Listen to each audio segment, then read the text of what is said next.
एक बार रावण पृथ्वी पर घूमते हुए हेयों के राजा कार्तवीर्य अर्जुन द्वारा शासित नगरी माहिष्मति पहुंचा।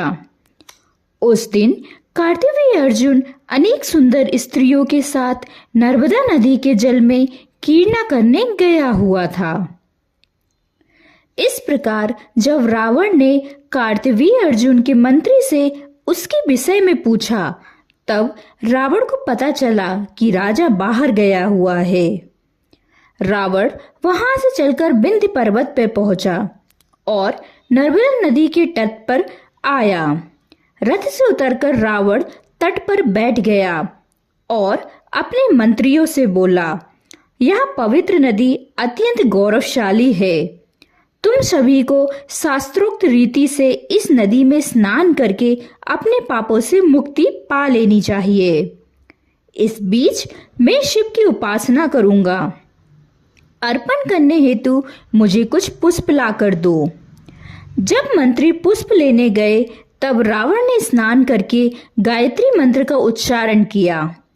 जल से बाहर आकर रावण ने भीगे वस्त्र उतारे और नवीन स्वस्थ वस्त्र धारण किए।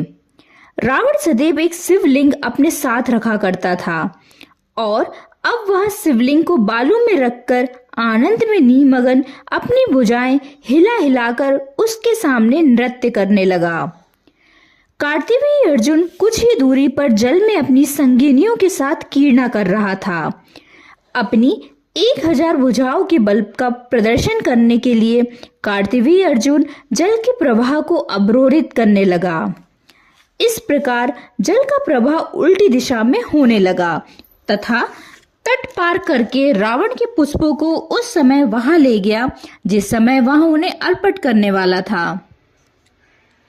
इस पर रावण ने क्रोधित होकर शुक एवं सारण को बुलवाया और उन्हें नदी के अस्वाभाविक प्रवाह के कारण का पता लगाने का आदेश दिया।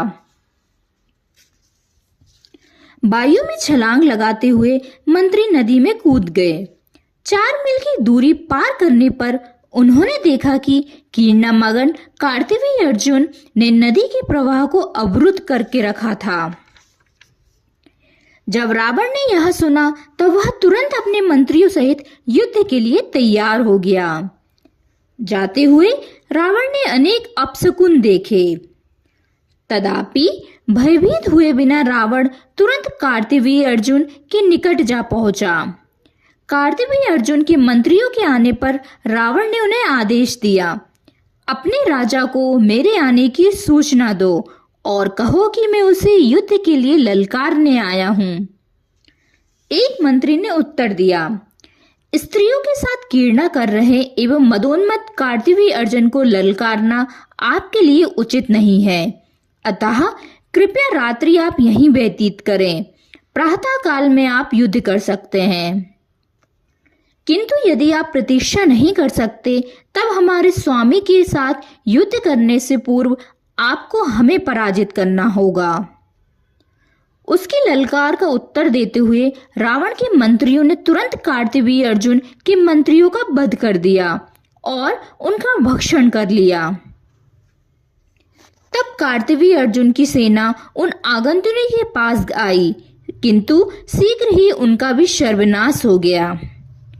शेष सैनिक दौड़कर कार्तवीर्य अर्जुन को इस घटना की सूचना देने गए।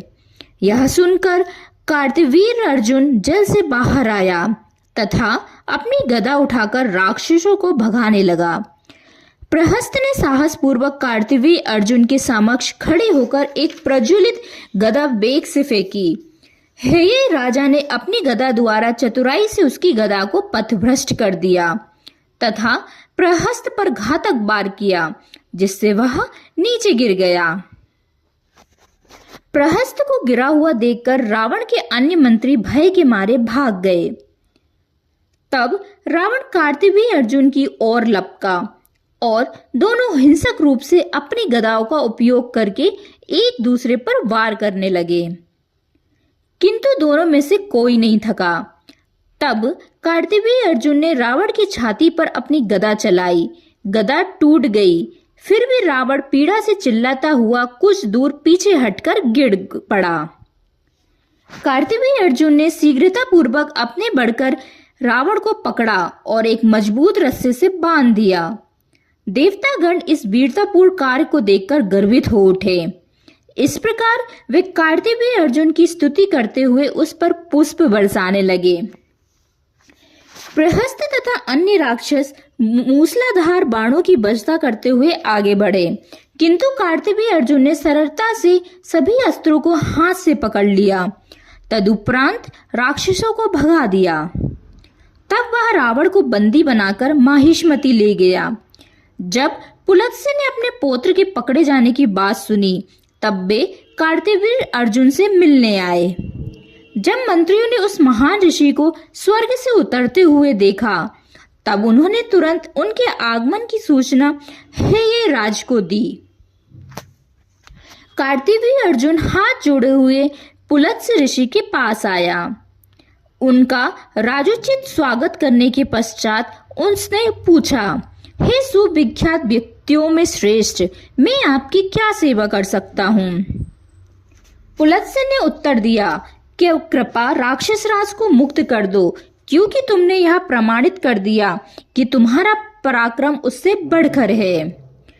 कार्तवीर्य अर्जुन ने निसंकोच रावण को मुक्त कर दिया। हेय के शासक ने राक्षस राज को नाना प्रकार की भेंट दी। इस प्रकार दोनों में मैत्री हो गई। अंत में कार्तवीर्य अर्जुन ने पुलत्स्य ऋषि के चरण स्पर्श किए। ब्रह्मपुत्र पुलत्स्य आकाश की ओर चल दिए तथा कार्तवीर्य अपने महल में चल पड़े। इस प्रकार कार्तवीर्य अर्जुन ने रावण का घमंड तोड़ा। धन्यवाद।